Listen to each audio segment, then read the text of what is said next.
Ayan.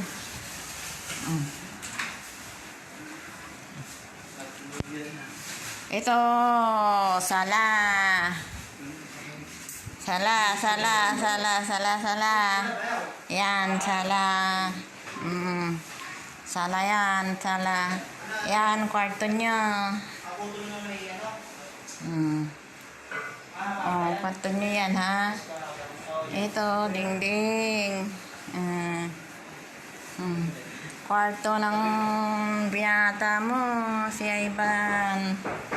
Yan. Ito dingding. Bento. Ito, yung kusina.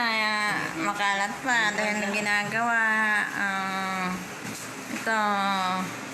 Nang masiyang ka. Yan, lababo yan.